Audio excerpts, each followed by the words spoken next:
denizens of the night. Welcome to another episode of the macabre, the terrifying. It's good to be back with you. Tonight, we'll hear a classic tale featuring a backwoods witch. Our story opens in the hollow between three hills, where a young woman is meeting an old crone at dusk. Talk about stereotypically spooky, right? The old woman strikes a deal with the girl that will allow her to discover news of some loved ones she left behind.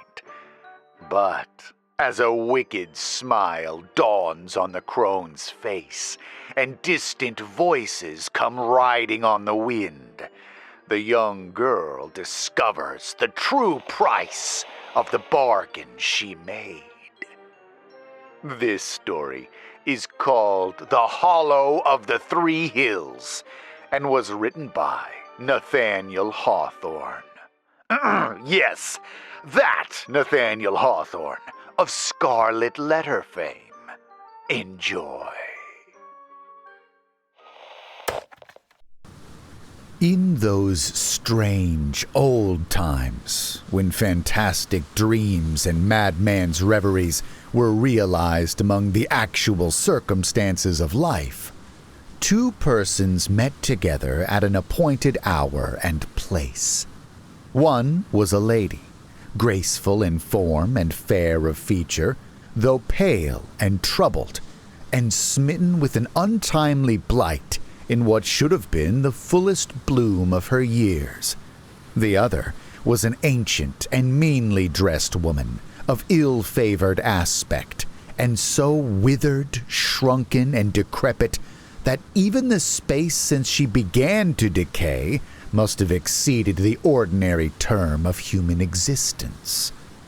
In the spot where they encountered, no mortal could observe them. Three little hills stood near each other, and down in the midst of them sunk a hollow basin, almost mathematically circular, 200 or 300 feet in breadth, and of such depth that a stately cedar might but just be visible above the sides.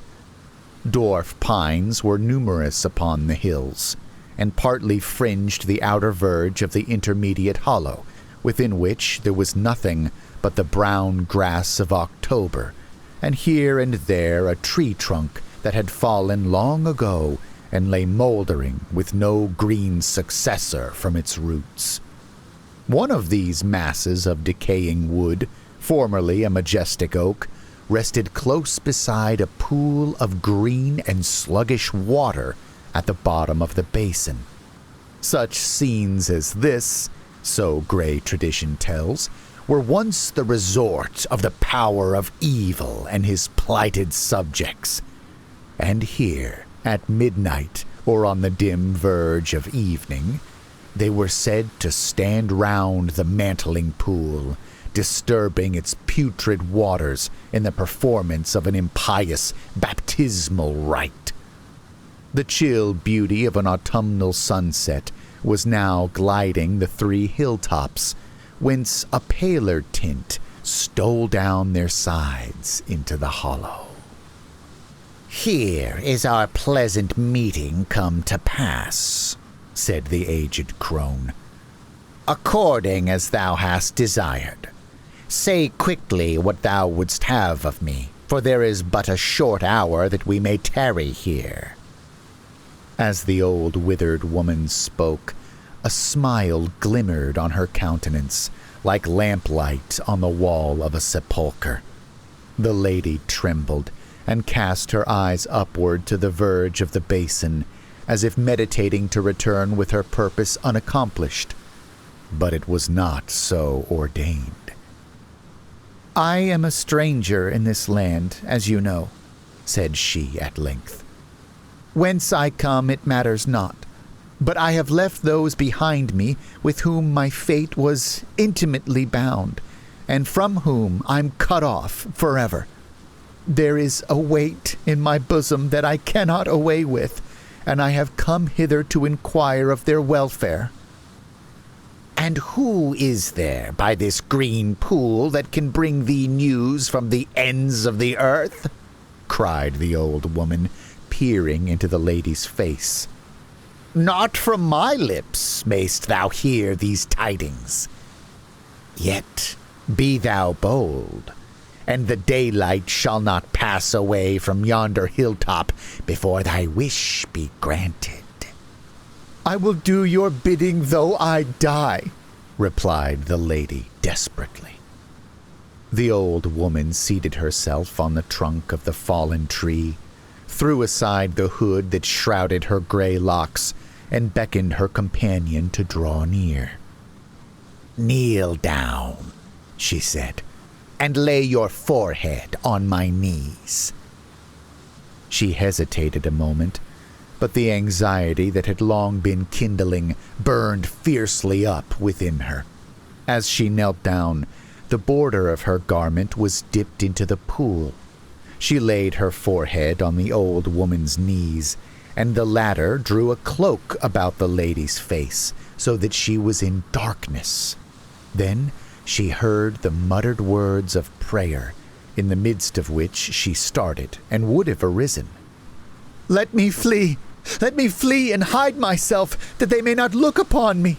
she cried. But with returning recollection, she hushed herself and was still as death. For it seemed as if other voices, familiar in infancy and unforgotten through many wanderings and in all the vicissitudes of her heart and fortune, were mingling with the accents of the prayer. At first, the words were faint and indistinct, not rendered so by distance, but rather resembling the dim pages of a book which we strive to read by an imperfect and gradually brightening light. In such a manner, as the prayer proceeded, did those voices strengthen upon the ear, till at length the petition ended, and the conversation of an aged man and of a woman broken and decayed like himself became distinctly audible to the lady as she knelt. But those strangers appeared not to stand in the hollow depth between the three hills. Their voices were encompassed and re-echoed by the walls of a chamber, the windows of which were rattling in the breeze.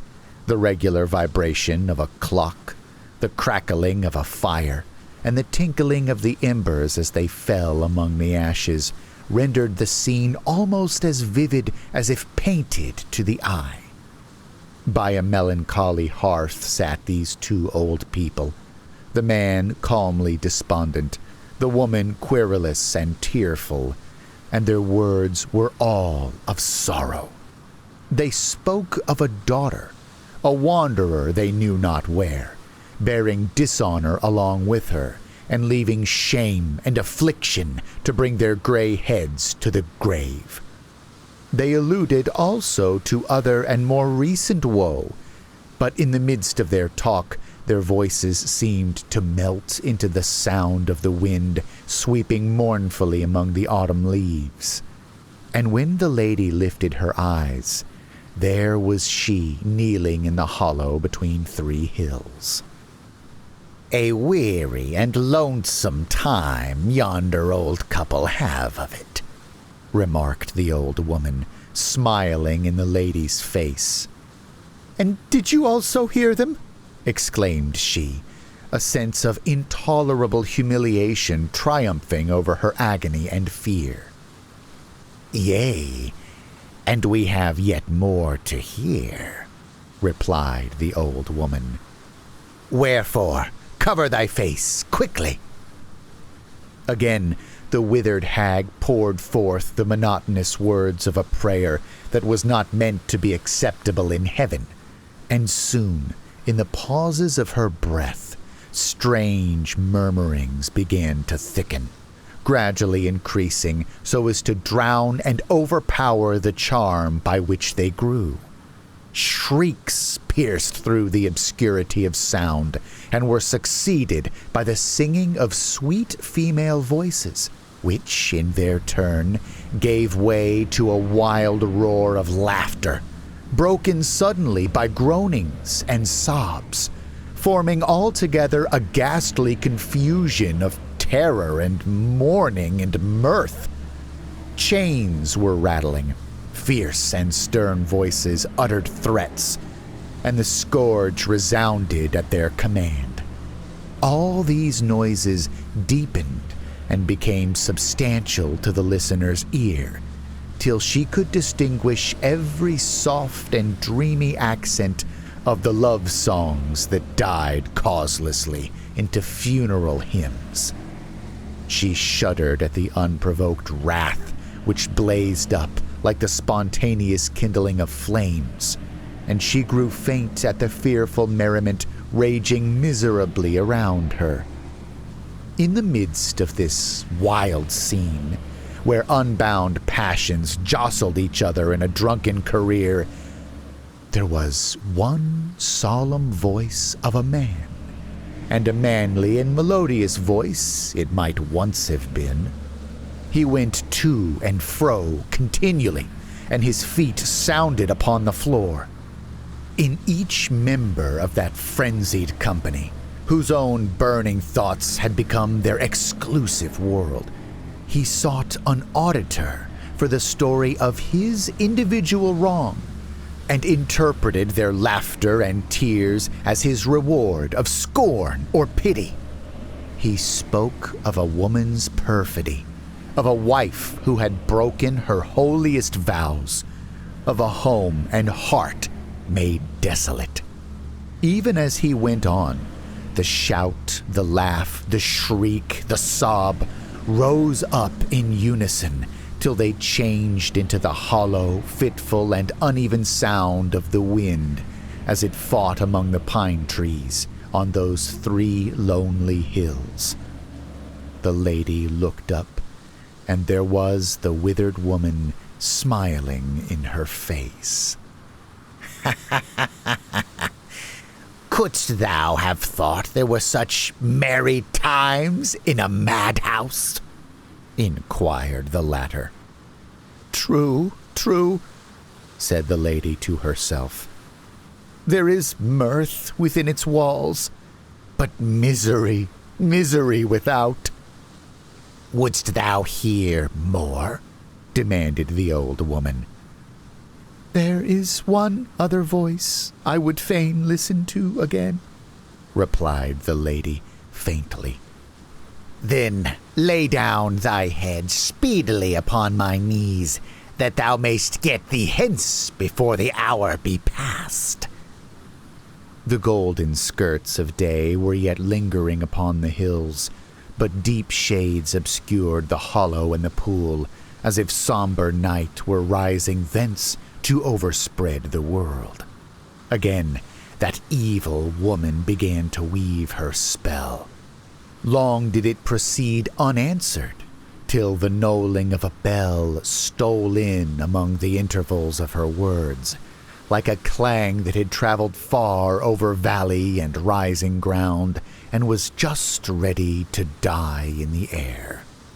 The lady shook upon her companion's knees as she heard that boding sound. Stronger it grew, and sadder, and deepened into the tone of a death bell, knolling dolefully from some ivy-mantled tower, and bearing tidings of mortality and woe to the cottage, to the hall, and to the solitary wayfarer, that all might weep for the doom appointed in turn to them. Then came a measured tread, passing slowly on, as of mourners with a coffin, their garments trailing on the ground, so that the ear could measure the length of their melancholy array. Before them went the priest, reading the burial service, while the leaves of his book were rustling in the breeze. And though no voice but his was heard to speak aloud, still there were revilings and anathemas, whispered but distinct, from women and from men, breathed against the daughter who had wrung the aged hearts of her parents, the wife who had betrayed the trusting fondness of her husband, the mother who had sinned against natural affection and left her child to die. The sweeping sound of the funeral train faded away like a thin vapor, and the wind that just before had seemed to shake the coffin pall moaned sadly round the verge of the hollow between three hills. But when the old woman stirred the kneeling lady, she lifted not her head. "Here has been a sweet hour's sport," said the withered crone, chuckling to herself. A sweet hour's sport, indeed. Brutal. Showing someone their distraught and ruined loved ones before they die at your knee is pretty hardcore. One of the things I appreciate most about classic tales like this one is that they take their time with the imagery in a scene. Much modern horror moves simply from story beat to story beat, but Poe and Hawthorne and their ilk linger more in vivid imagery. It's less immediately frightening, but a more enjoyable experience. If you enjoyed this story, check out our playlist of more classic tales appearing on your YouTube screen now, or perhaps a modern yarn or two will satisfy this spooky season. Please also leave a like on this video and subscribe to hear more stories like this one. Whatever you do, visit the doctor before the witch, and don't fall asleep.